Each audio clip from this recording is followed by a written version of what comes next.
What is something about your journey most people don't see? Time. Hmm. A lot of time, a lot of effort into it, a lot of time. And I would say time in different facets though.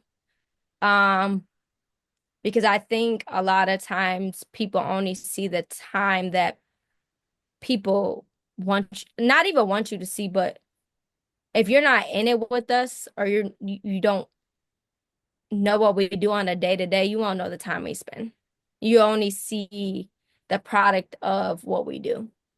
You don't see the time that's put in every day at night after work. Like you don't just see the time invested or the time you don't have to do things that you want to do. So I would say Oh my time. God, Mia. Yeah, and when you take a pic, I like the way you pose a special way. Can deal with petty shit, I never let drama get in the way. And you can deal with none of your problems, cause you rather run away. It hurts the most when your family tend to be your biggest pain. Everybody getting older, but nobody seems to change. And when you really love somebody, certain things you just don't say. Look how we Welcome back to another episode of Fast Break Focus. It's season three. We are back. We're better than ever. We're taping. We're doing a lot of takes, a lot of taping. In the first, 2 weeks, last 2 weeks of February, the first 2 weeks of February, we did a lot of taping too. So we got a lot of content coming. And today we have on uh, just a true winner. Choose somebody that knows what high level basketball is like playing all 4 years in high school and in college at Michigan State. Go Spartans. Uh, Yeah. Hopefully they pull this one out against Minnesota. They playing right hopefully, hopefully. And welcome to Fast Break Focus, Coach Kiara Carter. now. Hello, how are you? Doing good. How you doing? I'm good. I'm pretty good. So the first thing I would like to get into is take me through your basketball journey and where did your love of basketball start? It started at a young age, so I have an older brother who coaches as well. Always been around sports all my life. Basketball just happened to be something that my brother played, and then I started to play, and I fell in love with it at a young age, and I've been around it honestly since I could walk. With our family being in the sports industry, just been around basketball for a long time, and then I just loved it. And then I kind of was like, this is what I want to do. This is my passion. Let's see where this takes us. And that's kind of how it started. So I would say like 5 years old, 5, 6. And then ever since then, I've just had a basketball in my hand. Right. So, what was early basketball for you like, and when did it finally click for you that actually I might be actually pretty good at this game of basketball? So I started, and I'm actually from New York. So I started playing there. And it was just something that I was kind of juggling multiple sports at that age. And back then, you play multiple sports. You didn't just Hmm. stick to one and that was your thing. So I kind of was at a crossroads between being good at three. So I was good at dance, I was good at gymnastics, and I was really good at basketball. So all three, I kind of were at a level where okay, now you have to kind of decide on what you want to focus your craft on. So I chose basketball and then I moved to Chicago. So it was big for me when I got there. It's like, okay, I'm around some really great people. Like this is what I know I want to do. And I'm around people that can play at the next level and you're competing with them, you're holding your own. It's like, okay, you could do this. So I think my transition from New York to Chicago really allowed me to see what the game can bring me from a player, but also just in life in general. Now, I had to take a pause for a second now. Now, I am from Boston, Massachusetts. I don't like anything New York, but I'm gonna tell you right now, you got some people in New York upset at you talking about better basketball out there in Chicago. You're gonna have them No, I upset. don't I don't think it was better. I think that I would say both are good and I think that both give you a different style of play. Hmm. Like I think when I was younger, guards, and I think it's still the same. Your PGs, your guards are the dogs. Like Right. there's just a style of play that they play with. You play outside. Like I played outside since I was a little kid. That's just what we did. You got Rose class, you got all those. You're playing outside in the summertime, so you got your knee pad. Like it's just a different vibe. And Right. then when you come to Chicago, it's a little different. You still have the same skill set, but it's a lot more finessey in New York. A Hmm. lot. crafty finishing. And then I think now it's getting to that here. It's just when I was younger, that was more so the style of play. Right. I still think it's the same. So I wouldn't say yay or nay. I think both. I recruit New York, Chicago, same. I think they all give something a little different that you want. Right. So, what age did you move to Chicago? I moved when I was in seventh grade. So Okay. I kind of, it's tough because for me, a lot of people say I'm not from New York, and a lot of people say I'm not from Chicago. So I get it twofold, like you're not from either. And it's like, Right. I'm Right. from both, but Right. okay. And I've experienced different things at both. But so seventh grade, and then I started playing here with Mac Irvin. So that Gotcha. was just when I moved here, that was kind of my niche and where I fit in. Right. And so take me through basketball because I don't listen. I know you heard this your whole life. You're 5'1" if I'm correct. You was a defensive MVP your freshman and sophomore season. So that's what I learned from a young age. You're small, you got to be feisty, you got to hold your own. So I was always taught to defend first, and your scoring and everything like that comes second. So for me, defense was just what I thrived on, and that was kind of my niche all throughout. And then my offensive ability kind of transitioned later into it, and then it just kind of excelled me into, okay, well, this is what you want to do. So being smaller, and that's what I tell my small guards now, like I'm feisty. My Hmm. personality, if you know me, I'm a feisty person on and off the court. That is who I am. So if you're little, you got to be able to do different things. You got to be a little pest. You got to make people uncomfortable. And that's just what you're good at. And that's what your niche is. And you got to own it. You aren't going to be the biggest on the court, but that can separate you from being a good player or a great player at your size. Right. So what would like because not like I don't think like I want to break it down. Freshman and sophomore, you were defensive MVP. So like That I think high school is different though. When you get to right. college, I think your level of play is different. I think so that was more so high school. So in college, for me, my experience was a little different. Hmm. So played but not really played. And when I say that, it's more so you're doing a lot of the behind the scenes work to make your teammates better. Hmm. You're doing that stuff where it might not get seen every day what you do. So I think for me, as I got into college, and understanding what my role was there, it's different. You know, you got to be able to contribute in the best way to make your teammates better and to make your program better. So I Right. think for me navigating that, that was more so me being in high school to then transition of what your role is going to be in college. I mean, I think that was a huge shift in my mindset of what I was going to do when I got there, and what role I had to accept also as being one of the smaller players, but really understanding what I was brought there to do. Right. And it was more being a great teammate, being somebody that my teammates can rely on, my coaches can rely on, and a way to make my teammates better.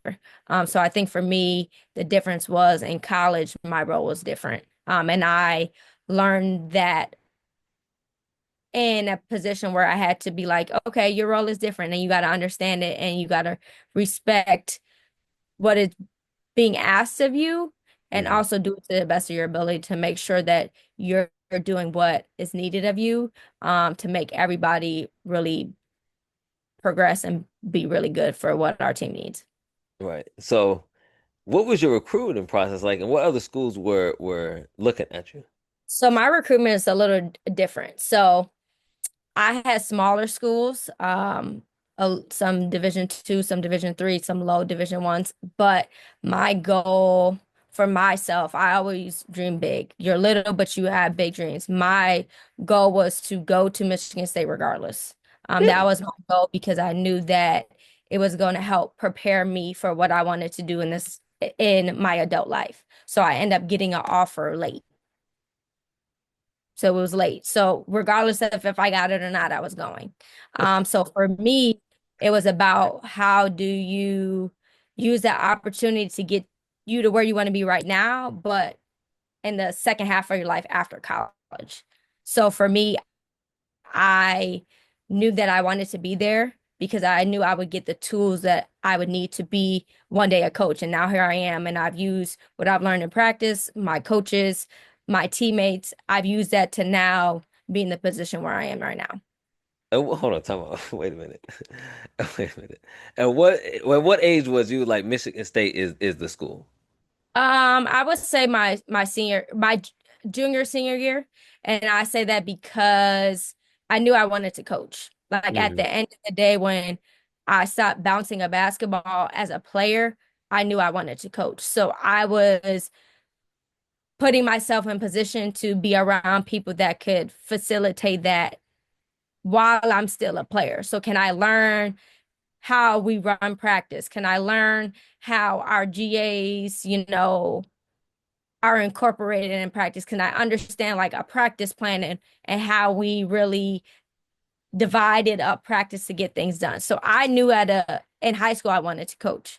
So for Dang. me, yeah, and I've been around coaches and people in this business since I was young. Right. And I had some really great mentors that were like, you got something in you that is maybe different than just the basketball side. Like how you see stuff and how you understand the game just as a player is different than most players. And like, okay, well, maybe you should look into coaching too if that's something you wanted to do. So for me, it was putting myself in position for the long term, for the end goal of where I wanted to be. So it was like, this is the place I needed to go. Dang, that's crazy. I ain't gonna lie to you. I'm not gonna lie to you. You knew early that Michigan State was it, and that's where I was going. So, like, what was that call like? How did? Hold on, time out. If you only small D1s and D2, D3 schools looking at you, at what point did you reach out to Michigan State? How did they see you? So I have a connection. So my brother was a GA there. Gotcha. So he was an in for me. So as I was growing in understanding like this is what I wanted to do. I was able to go to camps when they had camps. I was able to be around him in the summer. He was a practice player. Then he became our GA when I was there. So I've been around it to understand like this is a place that I wanted to be at. We had the coaches. He had a really good connection with Susie Merchant at the time. My family had a really good connection with them. So I had it in already, but I had to do my work to solidify my opportunity of being there.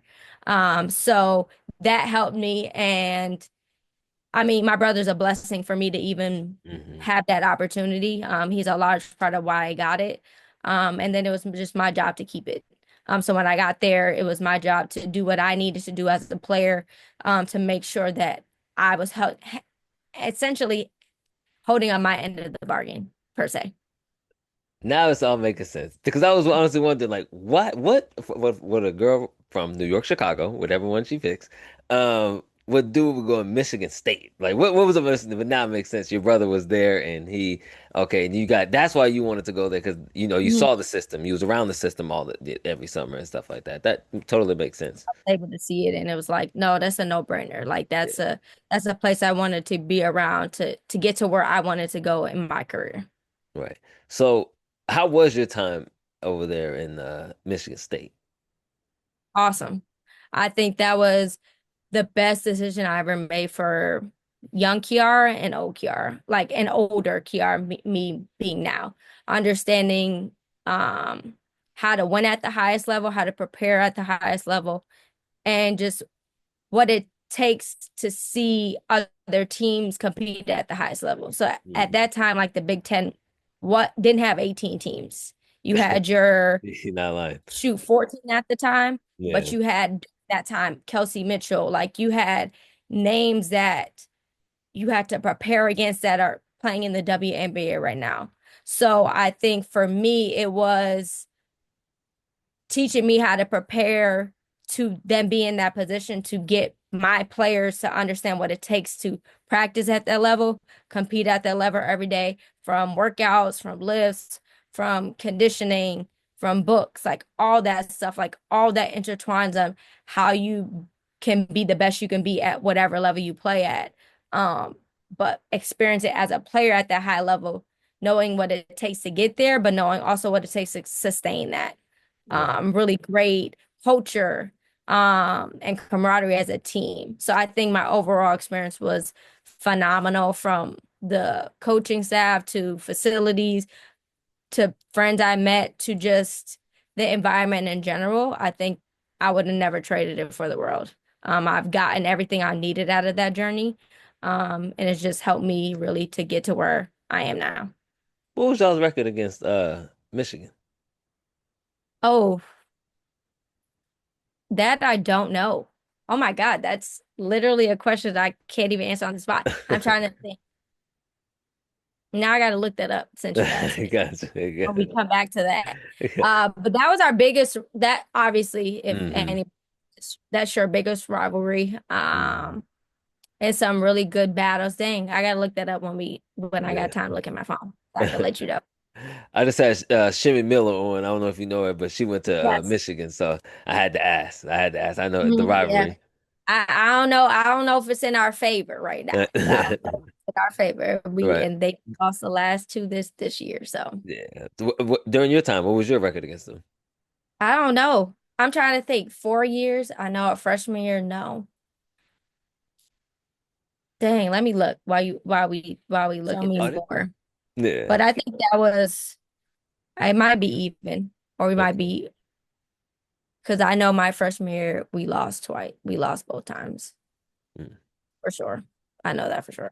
Gotcha. So, just moving on. Afterwards, you then started coaching AAU, or was you coaching at the time? You were playing. So when I was playing and we had chances to go home in the summer, I would work out with them and coach, but it wasn't until I graduated. So 2018, twenty Hmm. nineteen, I went back home. And I started grad school, but I moved back to Chicago. Hmm. So I started coaching them, but during the summers, I would just be there working out with them, training them, and helping them when I had time. So it may be like one or two during college, but then after that, I started coaching with them the 2 years I was still in grad school. Hmm. So, what was that experience like going to, coach the kids that are in the program that you played in?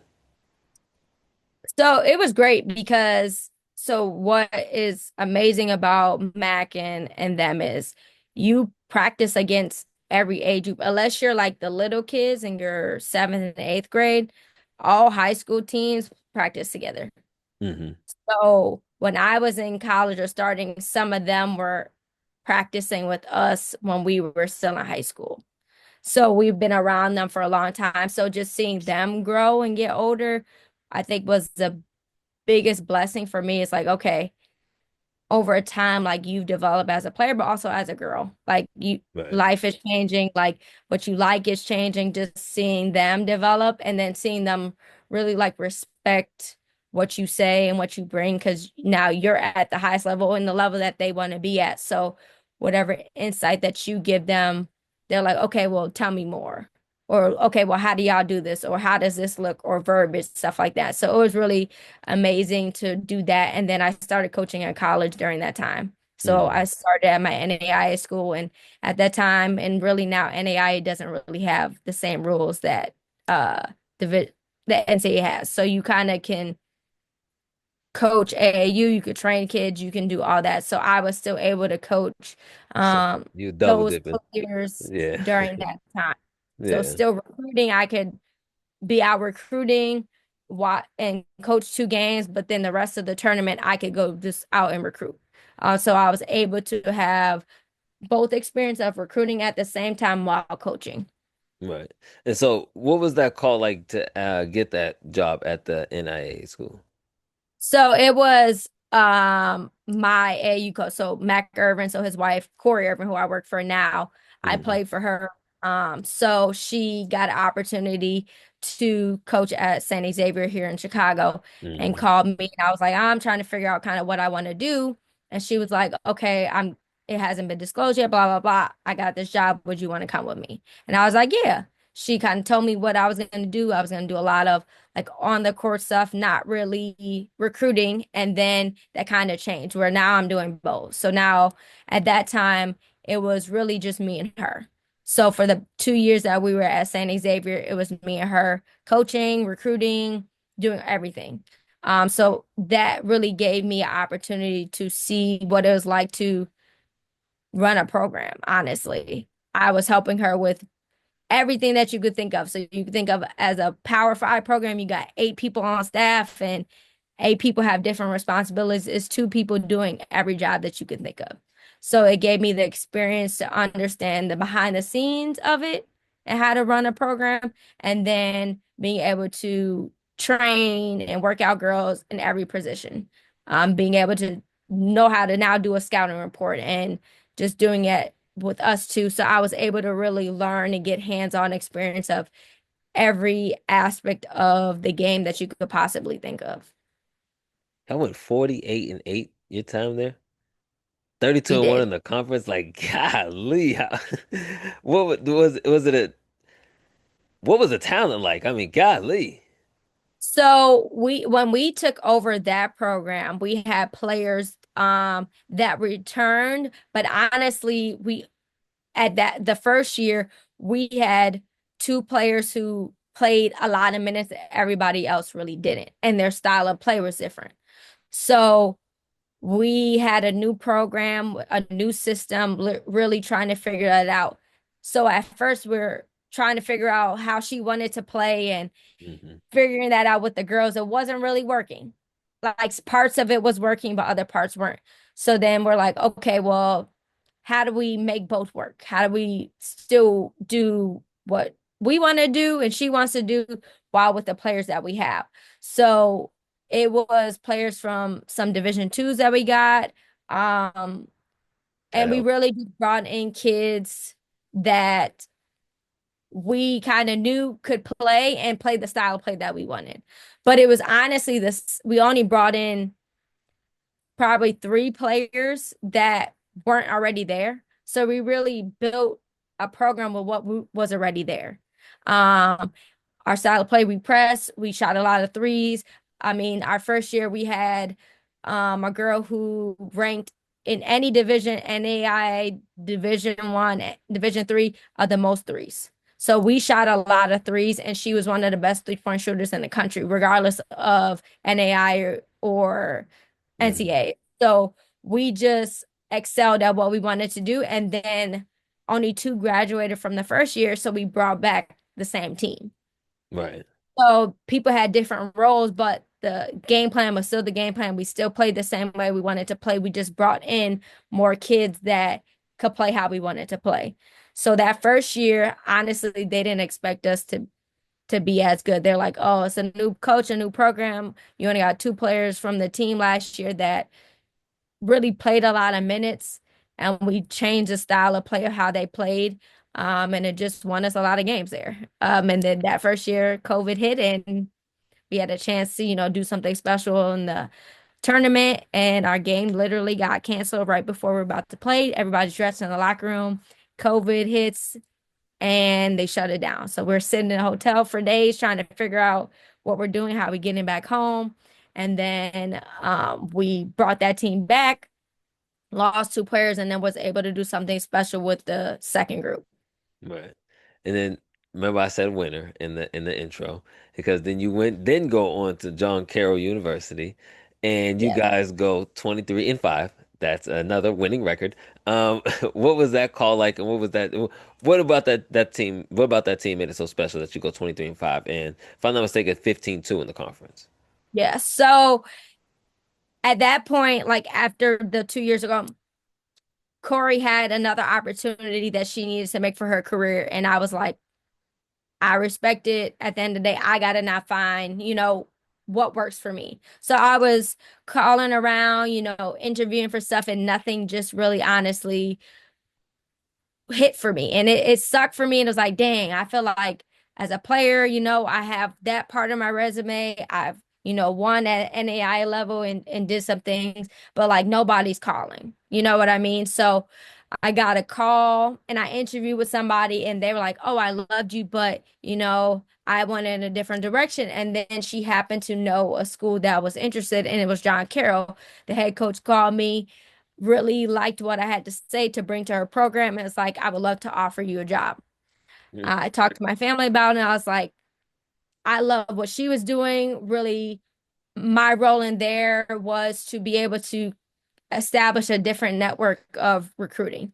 And that was a big part of it. And just bring what I learned in my NAIA school, but also in my playing career, how I could, help them continue to progress and really change a program there too. So I ended up going there, and we just had a system of kids who wanted to win. And I Hmm. think people don't understand like Division 3.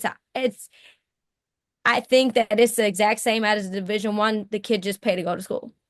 Like, they still have high level talent of players that could possibly play Division 1, but end up saying, no, my academics is more important than school, but I still love basketball. And we had those players who got in the gym every day. You didn't have to ask them to do extra work. They were as dedicated as anybody to want to get better and do all that. So it was just easy for me to come in and help her and really put my stamp on that program when I was there. And then I got a call. Hey, I got a job. Do you want to come, help me out? And I left. But I think that I did what I was supposed to do there. I Hmm. helped how I was supposed to help. And it was then my time to go do something for myself and really put myself in a position where I can now get to where I wanted to get to. Right. And then I got a call and I ended up leaving there and going to my next stop. And that was Wagner University, Mhm. if I'm not mistaken. And what about that? What was it about Wagner University that's like that is the next step up if I want to further my career? So I think I had a connection to home that was big for me. So being Hmm. from New York, I had family there. So it was, and I knew AAU programs and everything like that. So I was going to be another anchor in helping bridge the gap of getting players that want to come to Staten Island. I mean, if you know New Yorkers, Staten Island's a borough, but not really. I mean, like, it's an island on of itself, and it's a little different. You got to cross some bridges. You got to, maneuver to get Yeah. there. So what could I do to bring to somebody who's just starting their career as a head coach and need people around him that are gonna help him really lay out a blueprint of what he wants his program to look like. How do you help him recruit? How do you help him really get what he wants to create a culture? And I think for me, helping in two places already to help build a culture and build a program, it was easy for me to be like, okay, I have multiple connections. I'm home. I could really, you know, leave my stamp on this too as well and help. Then you did it as a child. You moved from New York back to Chicago. So what was that called like to get to Chicago State? So it was a no-brainer. So for me, working with Corey prior to and us doing great things at St. Xavier, and then for her to call and ask me, do I want to help change the trajectory of our program, who honestly has not won in a very long time. And to really decide, do I want to help create an even different legacy there and to create a different stamp of you being from there and you understanding what Chicago basketball means to people in Chicago. It was, no, you gotta go. Like, no, I'm gonna help her turn this program around and put this program on the map at least. And that's bare minimum. But to win a conference championship, to go to an NCAA tournament, like, that's things that us in this conference we can do.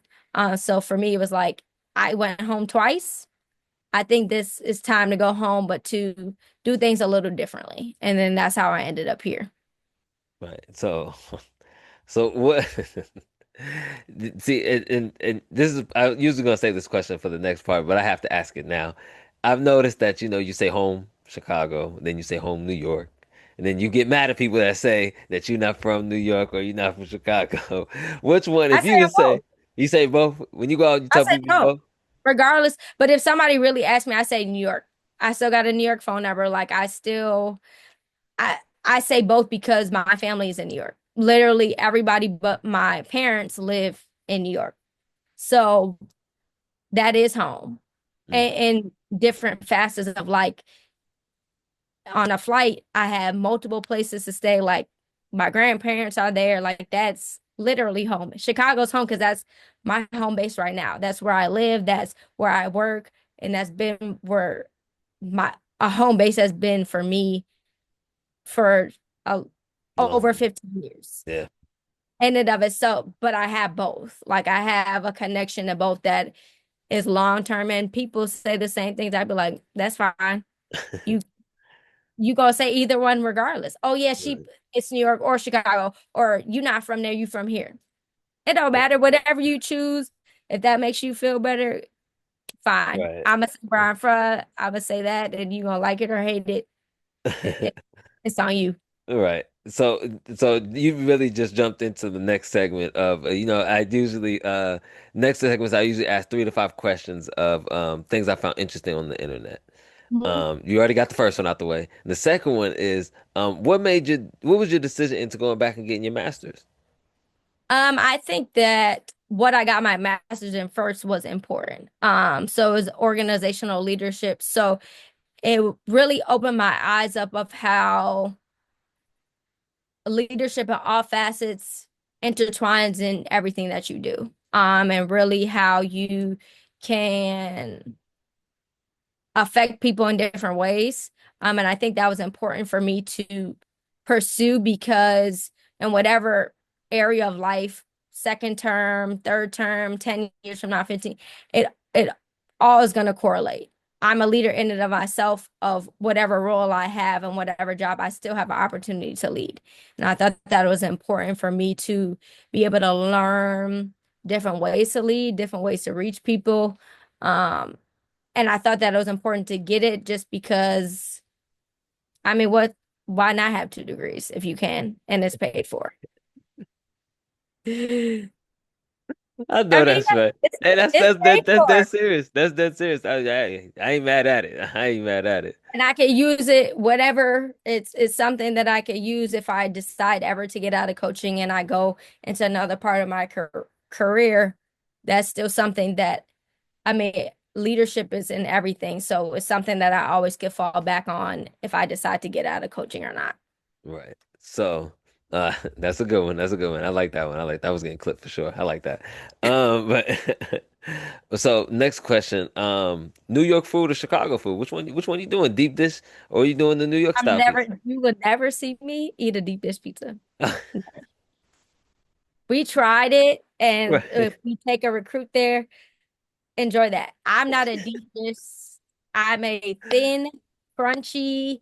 I need Yeah. greasy. That's me. I'm choosing New York pizza all day, every day, regardless.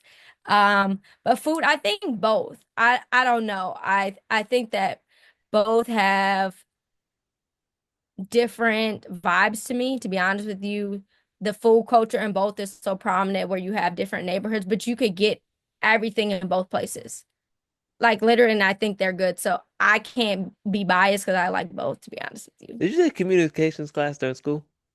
I did. I was a journalist major. I I was a knew it. journalism major. So you got it, but I don't know. I feel like I would be lying if I said one or the other. I think both are great. I love both places. I Mm, think the two are the two most or best cities in the world. People say Chicago first. I said New York. People say Chicago skyline. I said New York. hmm. But like those are the two best cities in the whole world. So I mean, Hold why not on. say both? Slow down. Slow What you down. about to say that's better? Boston. What are you talking about? Oh, now you know Boston ain't even in the top 20. Come on now. Boston's not even in the top 20. This is a whole separate different conversation because I can go on forever about New York now. Boston is not even in the top Listen, 20 best cities in the world. listen. And When you I know was, when I graduated fifth grade, we took a trip to New York to visit Statue of Liberty. I saw a rat the size of a squirrel. I said, we're not Okay, going back. I said, I ain't going back. but when you think about it, size and the population of people, why would you not see it, right? And we put trash outside. Like y'all put So you're trash in dirty. the So what you're saying garbage, is y'all dirty. Okay. they put it on the street. It still get picked up the same way, right? People still got rats regardless of if the trash is in the house or outside. I To be know that's right. yeah. Hey, if But anybody that's not from New York and not from Boston, you'll never understand the trash talk because we will go all day. yeah, it's like I mean, and you got more people in New York than these cities that we talk about. But Hey, we're I gonna move digress. on before I get the uppercut. We're gonna go to a new segment. No, I was just joking.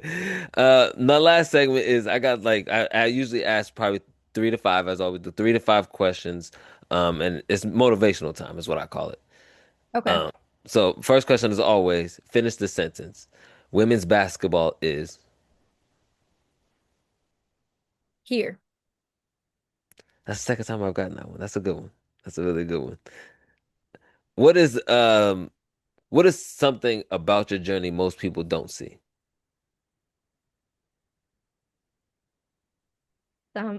Repeat it so I can answer it as you asked. Gotcha. What is something about your journey most people don't see? Time. Hmm. A lot of time, a lot of effort into it. A lot of time. And I would say time in different facets though.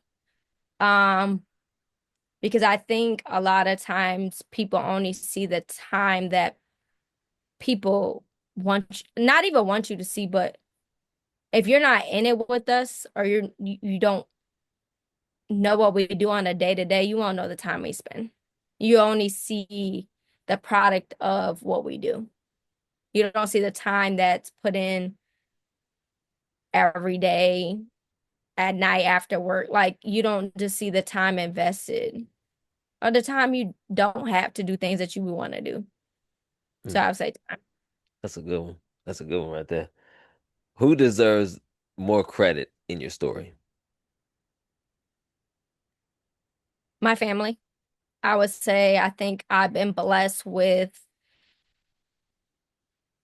and I think they get their flowers because if you know me, you know them. To be honest with you, like if you really know me, and I think that people don't, but people wouldn't because they also think that how I look, and not meaning my facial expressions sometimes rub people the wrong way. So Mm, like you wouldn't really know me because you ain't really trying to understand or get to know me. So you only see what's at face value and what you think that you know about me, to be honest with you. But if you know me, you know my family. Hands down, you know just who the Carters are in general. But my family, because man, the stuff we go through as coaches and siblings of other coaches and just what we go through my family. The support I get when I go to New York is unmatched. You hmm could see 15 Carters and all that in the stands every time I play in New York. My my family travels to games for us when we're on the road, championship games, like extended family as well. If I'm in a city that they're at, somebody's at, they're there. So I think my family is big in that. Gotcha. That's a good one right there too. I like that one. If you can go back and talk to that 5-year-old girl that just wanted to be around her brother and starting to love basketball, what would you say to that girl? And what would you say before you answer that one? That she's gonna be in WBCA 30 under 30. Mm, to not change your story for anybody and to not change who you are to fit other people's box of who you should be. And I think as we get older and you understand who you are as a person, it's unmatched. And being authentically you and unapologetically you in whatever space Whoever's gonna rock with you regardless. And you gonna have the ones who may not like it, but ain't gonna say nothing about it. They just gonna not like it.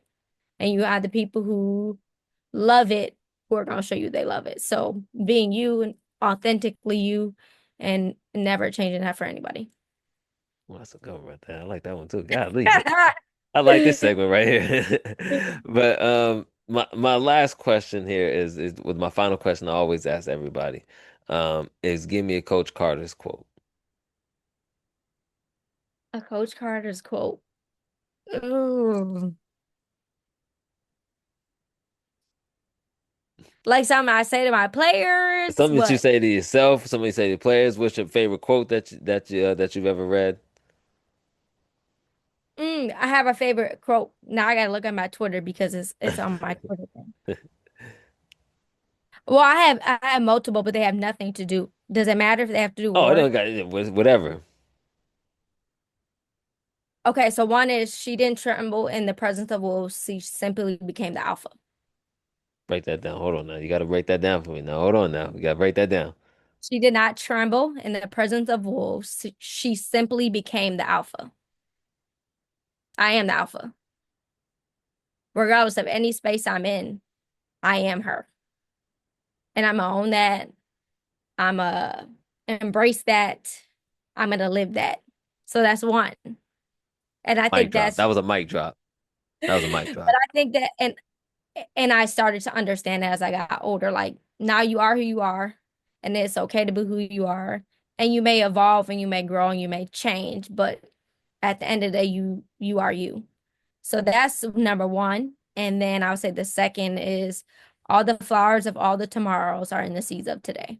So um and that's also I think a part of another segment I'm in life is what you do every day creates who you want to be down the line. Like whatever you do today prepares you for tomorrow, but also prepares you for who you want to be 10 years from now. Like, did I think that I'll be 30 under 30 at 29? No. Did I think I would be a Division One assistant at 30? No.